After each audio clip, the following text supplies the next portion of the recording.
36 اس کی تلاوت کی ہے۔ اس میں اللہ رب العزت نے ارشاد فرمایا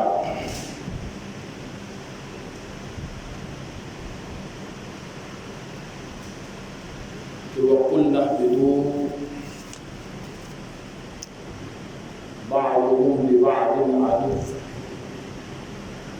وَلَكُمْ فِي الْأَرْضِ مُسْتَقَرٌّ وَمَتَاعٌ إِلَىٰ حِينٍ۔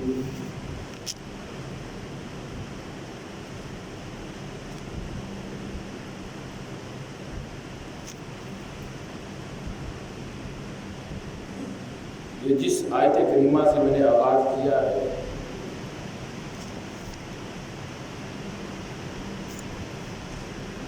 اس میں اللہ رب العزت نے فرمایا کہ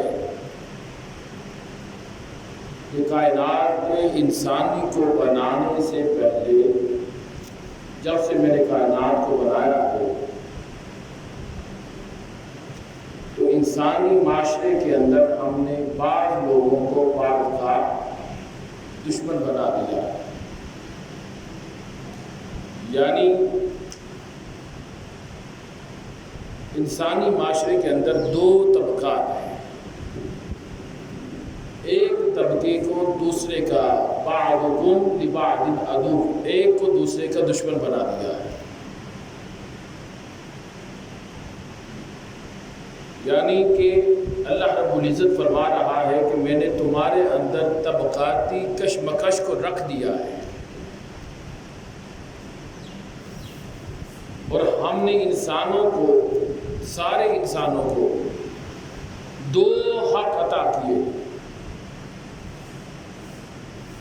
ایک حق جس کا نام متاع ہے اور دوسرا حق مستقر ہے، یعنی متاع سے مراد جینے کا حق ہے اور مستقر سے مراد رہنے کا حق ہے۔ اگر ہم اس کو جدید زبان میں سمجھنا چاہیں وہ یہ ہے کہ ایک سیاسی آزادی کا حق ہے اور دوسرا معاشی آزادی کا حق ہے۔ اللہ رب العزت فرما رہا ہے سورہ بقرہ کی آیت نمبر 36 میں کہ لوگوں، ہم نے تمہیں سیاسی آزادی کا حق اس لیے دیا کہ تاکہ تم کسی کا غلام بنے بغیر آزادی سے معاشرے کے اندر رہ سکو۔ سیاسی آزادی کا حق اس لیے دیا کہ تاکہ تم معاشرے کے اندر آزادی کے ساتھ پرسکون ہو کر معاشرے میں رہ سکو، اور دوسرا حق جو اللہ رب العزت نے عطا کیا، فرمایا کہ اس لیے دیا کہ ہم نے تجھے معاشی حقوق اس لیے دیے ہیں تاکہ تم کسی کا غلام بنے بغیر آزادی سے اپنی معاشی ضروریات کو پورا کر سکو۔ یہ دو حق ہیں جس کو قرآن کے الفاظ مستقر اور متاع ہے۔ مستقر سے مراد رہنے کا حق ہے اور متاع سے مراد جینے کا حق ہے۔ اب یاد رکھیں کہ اللہ رب العزت نے فرمایا کہ یہ سارے یہ حق ہم نے سارے انسانوں کو دیے اور سب کا اس پر برابر حق ہے، کوئی کسی میں تقسیم نہیں، کوئی بڑا نہیں، کوئی چھوٹا نہیں ہے، کیونکہ اللہ رب العزت نے اس آیت کریمہ میں فرمایا بعضکم لبعض عدو، یعنی بعض کو زمین پہ میں نے بعض کو بعض کا دشمن بنا دیا ہے۔ اس سے مراد کیا ہے کہ اللہ رب العزت فرما رہے ہیں کہ کچھ لوگ چاہیں گے کہ ہم لوگوں سے ان کا سیاسی اور معاشی حق چھین لیں، کچھ لوگ چاہیں گے، ایک طبقہ چاہے گا، وہ چاہے گا کہ ہم انہیں اپنا غلام بنا کر رکھیں، ان کا رہنا، ان کا جینا ہمارا محتاج ہو جائے، اور ایک طبقہ ایسا ہوگا بعضکم لبعض عدو، ایک طبقہ ایسا ہوگا کہ کہ جو یہ چاہے گا کہ ہم ان ظالموں سے مظلوموں کے سیاسی اور معاشی حقوق کو چھین کر واپس ان کو دلا دیں، یہ ایک طبقہ یہ ہوگا، اور جو مظلوموں کے حقوق کو سلب کرے گا وہ احتسال کہلائے گا، یعنی وہ باطل کہلائے گا، اور جو ان احتسالی قوتوں سے جنگ لڑ کر غریبوں کی حقوق کو بحال کروائے گا وہ حق پر ہوگا۔ یہ قرآن کے الفاظ ہیں، اور سورہ بقرہ کی آیت نمبر اگر آپ 38 پڑھیں تو اس میں بھی اللہ رب العزت نے فرمایا فَإِمَّا يَأْتِيَنَّكُم مِّنِّي هُدًى فَمَن تَبِعَ هُدَايَ فَلَا خَوْفٌ عَلَيْهِمْ وَلَا هُمْ يَحْزَنُونَ۔ فرمایا اللہ رب العزت نے کہ لوگوں میری ہدایت تمہاری طرف آئے گی، ضرور آئے گی، میرے پیغمبر لے کر آئیں گے، میرے نبی لے کر آئیں گے، میرے رسول لے کر آئیں گے، ضرور آئے گی، اور اس ہدایت کا مقصد یہ ہوگا کہ تاکہ تجھے یہ پہچان کروا سکے کہ تمہارا حق کیا ہے، تمہارے حقوق کیا ہے، تمہیں یہ پہچان کروا سکے کہ ظالم کون ہے اور حق پر کون ہے۔ اور اللہ رب العزت نے فرمایا کہ جو لوگ میری آسمانی ہدایت کی پیروی کریں گے اور اس کے مطابق زندگی کو گزاریں گے، جو میں نے ہدایت کی شکل میں جو نظام عطا کیا ہے، جو اس کی پیروی کریں گے، اس کو اپنا لیں گے، تو میں نے جو نظام تجھے ہدایت کی شکل میں عطا کیا ہے، جو اس کو اپنا لے گا تو اس کو اپنانے کی وجہ سے تم معاشرے کے اندر سے تمہارے اوپر سے خوف بھی ختم ہو جائے گا اور غم بھی ختم ہو جائے گا۔ معاشرے میں تم آزادی سے رہ سکو گے، بغیر کسی خوف کے رہ سکو گے، بغیر کسی غم کے رہ سکو گے۔ اور پھر جب ہم شہادت امام حسین علیہ السلام کی بات کرتے ہیں تو یاد رکھیں کہ شہادت امام حسین علیہ السلام یہ تسلسل ہے پیغام انبیاء کا۔ یہ شہادت امام حسین صرف ایک محض ایک حادثاتی واقعہ نہیں ہے، بلکہ یہ انبیاء علیہ السلام کا تسلسل ہے۔ میں نے پچھلے جمعہ بھی اس پر آپ کو تفصیل سے بتایا تھا کہ یہ ایک تسلسل ہے، شہادت امام حسین یہ تسلسل ہے انبیاء علیہ السلام کا۔ شہادت امام حسین پیغام ہے انبیاء علیہ السلام کا۔ شہادت امام حسین تسلسل ہے کردار انبیاء علیہ السلام کا۔ شہادت امام حسین یہ تسلسل ہے سیرت انبیاء علیہ السلام کا۔ اس لیے اگر آپ قرآن کو پڑھیں تو قرآن میں اللہ رب العزت نے بہت سارے انبیاء کا ذکر کیا ہے۔ سیدنا آدم علیہ السلام کا ذکر کیا، ہود علیہ السلام کا ذکر کیا، سیدنا لوط علیہ السلام کا ذکر کیا، شعیب علیہ السلام کا ذکر کیا، صالح علیہ السلام کا ذکر کیا، موسیٰ علیہ السلام کا ذکر کیا، اور یوسف علیہ السلام کا، عیسیٰ علیہ السلام کا، بہت سارے انبیاء کا ذکر کیا۔ اور میں نے پچھلے جمعہ پر بھی آپ کو بتایا تھا اور اس کا خلاصہ بیان کر رہا ہوں، وہ کیا کہ قرآن پڑھیں، جس نبی کے بھی احوال کو پڑھیں گے تو پتہ چلے گا کہ جو بھی نبی اپنے وقت میں توحید کی دعوت لے کر آیا اور صدائے توحید کو بلند کیا تو اس وقت کے جاگیردار سرمایہ دار وہ اس نبی کے سامنے کھڑے ہو گئے، اس نبی کے سامنے کھڑے ہو گئے۔ آپ سورہ اعراف اٹھا لیں، آپ سورہ ہود اٹھا لیں، سورہ انبیاء اٹھا لیں، سورہ یوسف اٹھا لیں، آپ اس کو اسٹڈی کریں ترجمے کے ساتھ، آپ کو پتہ چلے گا کہ جس پیغمبر نے صدائے توحید بلند کی تو اس نبی کی مخالفت میں وقت کے جاگیردار اور سرمایہ دار کھڑے ہوئے۔ اور حضرت شعیب علیہ السلام کا قرآن میں ذکر آیا ہے، قرآن میں جب انہوں نے توحید کی دعوت اور صدائے توحید بلند کی تو کیا ہوا؟ اس وقت کے 9 بڑے جاگیردار اور سرمایہ دار اکٹھے ہو گئے، کٹ جوڑ کر لیا ہو حضرت شعیب علیہ السلام کے خلاف۔ اور پھر کیا ہوا؟ آپ قرآن اٹھائے، میں قرآن سے حوالے دے رہا ہوں، پھر قرآن اٹھائے، حضرت نوح علیہ السلام کا ذکر ملتا ہے، اور یہاں تک کہ جب نوح علیہ السلام نے صدائے توحید بلند کی تو کیا ہوا؟ غریب لوگ سارے حضرت نوح علیہ السلام کے ساتھ آ کے مل گئے، اور جب جاگیرداروں کو، وڈیروں کو، سرداروں کو، سرمایہ داروں کو جب دعوت دی تو وہ کہنے لگے ہم تمہاری دعوت کو کس منہ سے قبول کریں،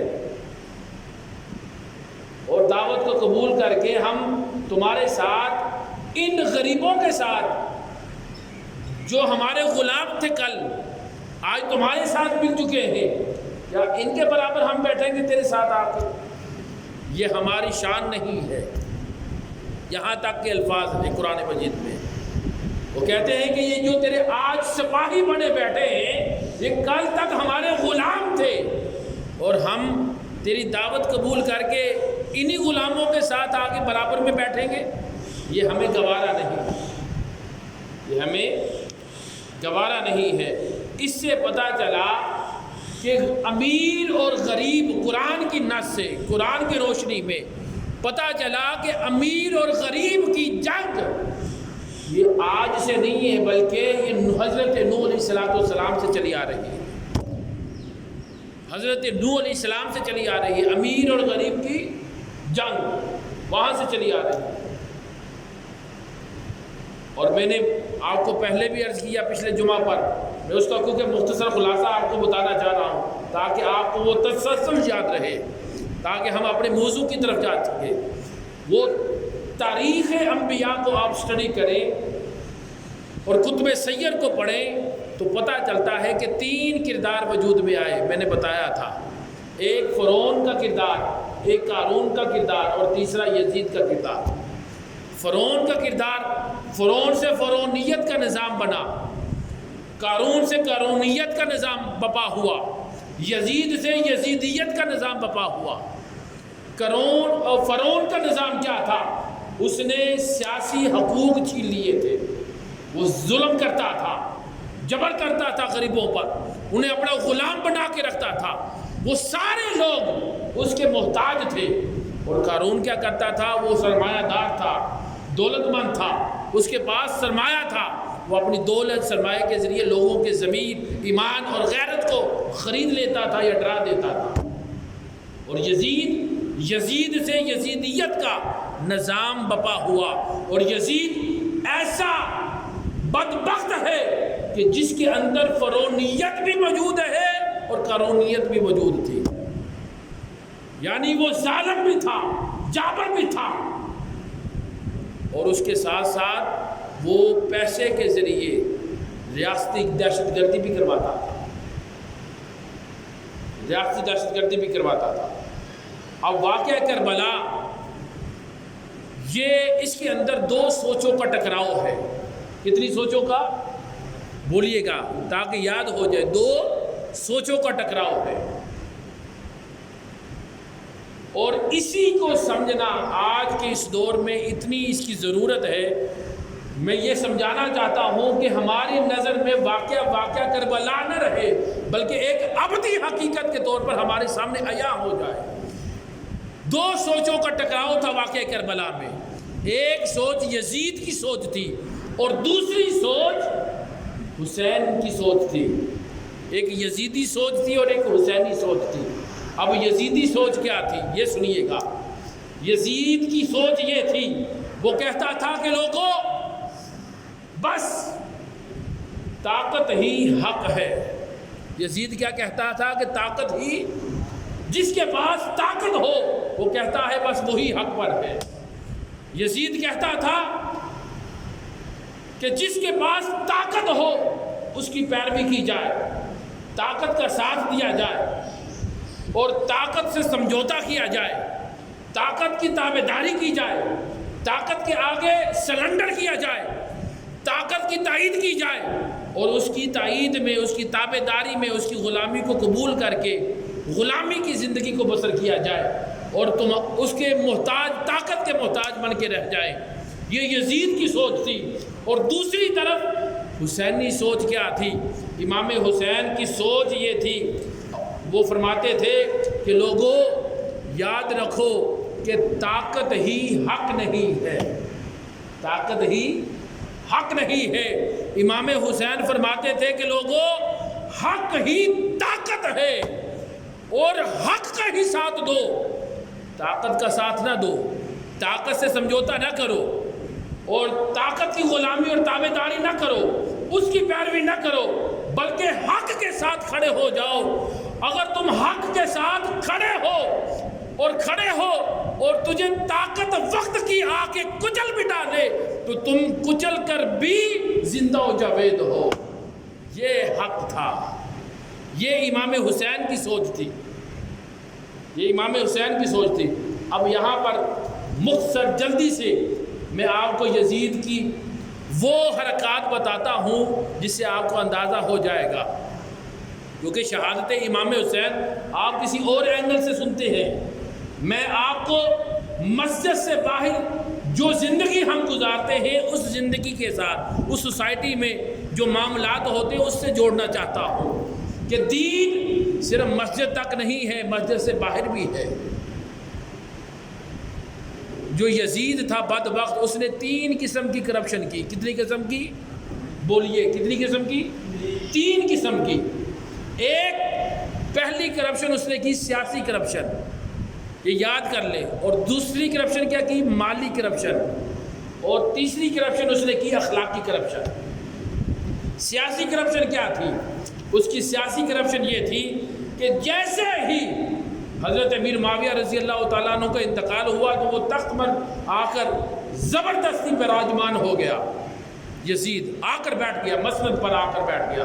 اس نے آتے ہی سنت مصطفیٰ کا جو نظام رائج تھا، جو ریاست مدینہ کی شکل میں جو نظام آقا علیہ السلام نے عطا کیا تھا امت کو، اور خلافت راشدہ کی شکل میں جو نظام موجود تھا، یزید نے آتے ہی اس ریاست مدینہ، سنت مصطفیٰ اور خلافت راشدہ کے نظام کو اٹھا کر ختم کر دیا، اس کو تخت و تاراج کر دیا، پامال کر دیا، ختم کر دیا، اور ختم کر کے اس نے بدترین مالوکیت اور انتہائی سفاکیت اور ریاستی دہشت گردی کی بنیاد رکھی اس نے۔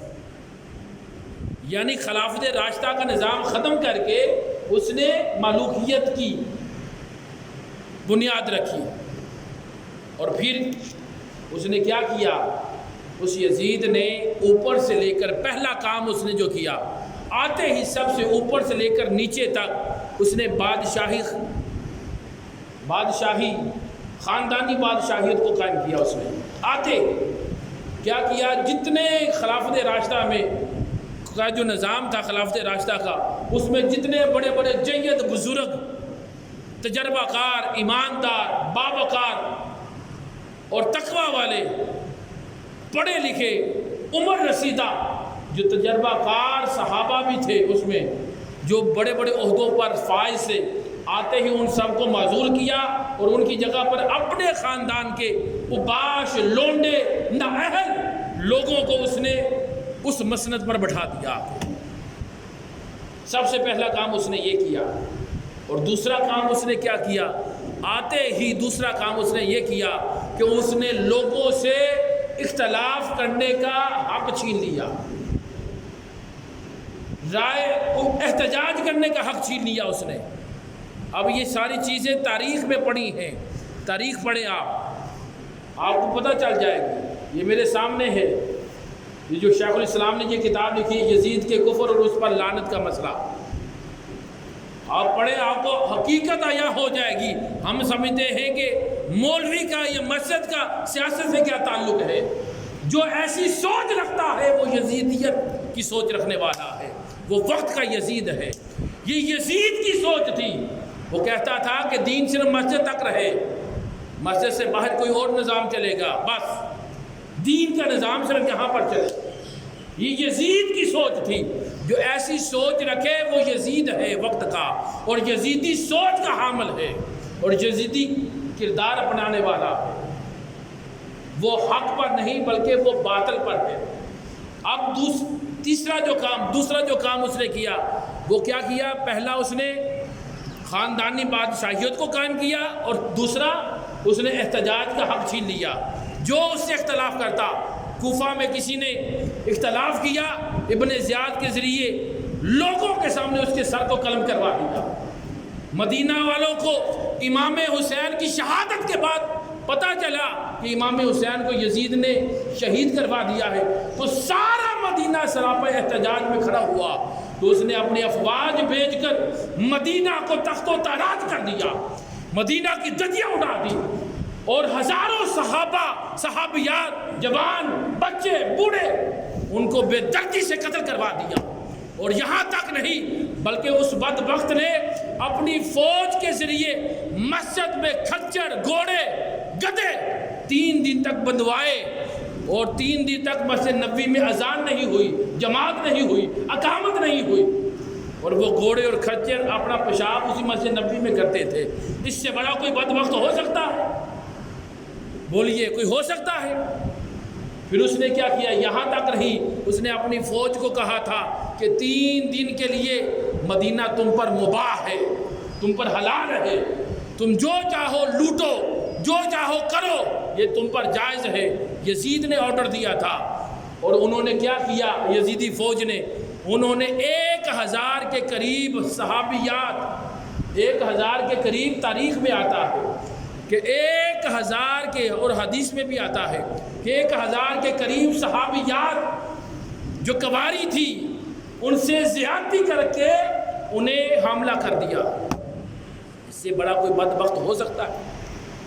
پھر یہاں تک نہیں رہا، یہاں سے نکلے پھر مکہ کی طرف. مکہ والوں کو پتہ چلا کہ امام حسین کو شہید کر دیا گیا ہے، یزید نے کروایا ہے. وہ سراپا احتجاج کے لیے کھڑے ہونے لگے. یزید نے فوج بھیج کر خانہ کعبہ پر حملہ کروایا، اپنی منجنیق کے ذریعے حملے کروا کر خانہ کعبہ کا غلاف جلا دیا، اور آدھا خانہ کعبہ جل گیا. اور بڑے بڑے جید، عبداللہ بن زبیر جیسے بڑے بڑے جید صحابہ کو ان کے سر قلم کر کے خانہ کعبہ کی دیواروں کے ساتھ ان کی لاشوں کو لٹکا دیا. یہ تھا یزید کا کردار، جس کو بیان کرنے کے لیے آج ہم ڈرتے ہیں. ہم کہتے ہیں کہ نہیں، صرف بھائی دین مسجد تک ہے، مسجد میں سیاست کا اور دین کا کیا تعلق ہے؟ جو ایسی سوچ رکھے وہ حسینی نہیں ہو سکتا، وہ یزیدی کردار کا حامل ہے. اسے سوچنا پڑے گا کہ میں کہاں پر کھڑا ہوں، باطل کے ساتھ ہوں کہ حق کے ساتھ ہوں. جب تک مسجد کے اندر نظام مصطفیٰ، ریاست مدینہ اور خلافت راشدہ کا نظام جب تک مسجد کے اندر تھا، تب تک ہر عام آدمی کو بھی یہ حق حاصل تھا کہ وقت کے خلیفہ سے کھڑا ہو کے پوچھ سکتا تھا. جب حضرت عمر فاروق ممبر رسول پر بیٹھ کر خطبہ دے اور کھڑا ہو کر کہے کہ اے عمر فاروق، اے امیر المومنین، اے وقت کے بادشاہ، بتا جو کپڑا تیرے پاس تھا وہی کپڑا میرے پاس تھا، اس ایک ٹکڑے سے میرا سوٹ نہیں بنا، تیرا سوٹ کیسے بن گیا؟ تو فاروق اعظم کا بیٹا کھڑا ہوا، کہا کہ واقعی ایک کپڑے سے سوٹ نہیں بنتا تھا، میں نے اپنا ٹکڑا بھی بابا کو دے دیا تھا، اس لیے 2 کو ملا کے ایک سوٹ بنا دیا تھا. یہ خلافت راشدہ کا نظام تھا. جب تک یہ تھا تو عام غریب آدمی کو بھی یہ حق حاصل تھا کہ وہ وقت کے حکمران سے پوچھ سکے، بھائی یہ کیا ہے، ہمارے پاس یہ ہے اور تیرے پاس یہ ہے. یہ ہے حسینیت. اور پھر آگے اس نے، میں جلدی آخری 2 بیان کر دیتا ہوں. جو دوسری کرپشن کی اس نے مالی کرپشن کی، اور اس نے کیا کیا کہ اس نے قومی خزانے کو، سرکاری خزانے کو اپنی عیاشی کی نظر کر دیا. تیسری کرپشن اس نے اخلاقی کرپشن کی کہ اس نے دینی اور اسلام کی قدروں کو مٹا دیا آتے ہی، اور بے حیائی کو عام کر دیا، بدکاری کو عام کر دیا، اور حدود اللہ کی کو توڑنے کا رواج ڈالنے والا سب سے پہلا بدبخت یزید تھا۔ اس 3 اقسام پر مشتمل کرپشن اور پورے نظام کے مجموعے کا نام یزیدیت ہے، یزیدیت ہے، یزیدیت ہے۔